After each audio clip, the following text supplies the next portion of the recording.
नमस्ते। आज আমি বিহার স্টেটকে রিপ্রেজেন্ট করছি। তো ট্র্যাডিশনাল ফুড বলতে প্রথমেই আমরা কয়েক বছর পিছিয়ে যেতে পারি। তো যখন ট্র্যাডিশনাল ফুডগুলোর উৎপত্তি হয়েছিল তো তখন বিহারের প্রত্যন্ত গ্রামে মেনলি ওরা এগ্রিকালচারাল লেবার ছিলেন। তো তারা চেষ্টা করতেন যে সকালবেলায় মানে সূর্য ওঠার আগে ওনারা বেরিয়ে যেতেন। তো এমন কিছু খাবার চাইতেন যাতে ওনারা চাষ করতে গিয়ে মানে সঙ্গে করে নিয়ে যেতে পারেন, খেতে পারেন, পেটও ভরে থাকেন আর এনার্জিও পায়। তো সেই টাইমে এই খাবারগুলোর উৎপত্তি হয়।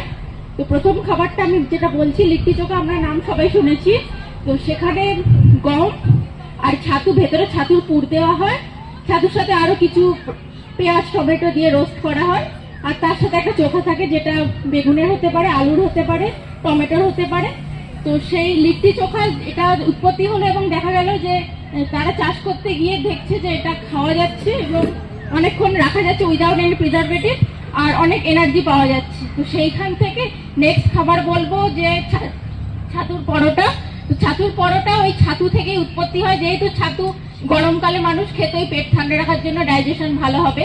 তো সেখান থেকে ছাতুর পরোটা আসে। যে পরোটা তো করছি, তো ভেতরে ছাতুর পুর দিয়ে ছাতুর পরোটা তৈরি হলো। তো এটাতেও প্রোটিন, হাই প্রোটিন আছে, ডাইজেশন ভালো হয়। তো এখন আমরা প্রমোট করি যে low sugar low oil type food. তো আমরা ট্র্যাডিশনাল ফুডে দেখতে পাবো যে অলরেডি সেগুলো লো সুগার লো অয়েল। তো আমরা যদি এখন ট্র্যাডিশনাল ফুডের দিকে ফিরে যেতে পারি তাহলে কিছুটা বেটার হবে আমাদের। আর তার সাথে আমরা ঠেকুয়া বলবো। তো ঠেকুয়াও আমরা ছট পুজোর সাথে লিঙ্ক আছে। হ্যাঁ, তো সেই ঠেকুয়া গুড় দিয়ে তৈরি হয়। গুড়, তার সাথে গম থাকে, ছাতু থাকে। তো এইখানে আবার গুড়ের যে বেনিফিটটা থাকে আয়রন রিচ, তো সেইটা ঠেকুয়ার মধ্যে পাওয়া যাবে। এবং এটাও সেম যে উইদাউট এনি প্রিজারভেটিভ অনেক দিন অব্দি রুম টেম্পারেচারে রাখা যায়, যেটা মানুষ রেখে খেতে পারবে অনেক দিন ধরে। আরেকটা যেটা শীতকালের সাথে লিঙ্ক আছে সেটা হচ্ছে ডাল পিঠে।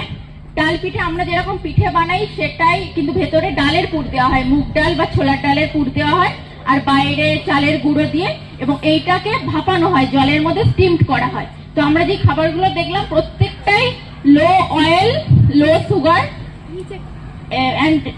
and nourished, মানে যেটা আমাদের হেলথের জন্য খুবই বেনিফিশিয়াল। Thank you.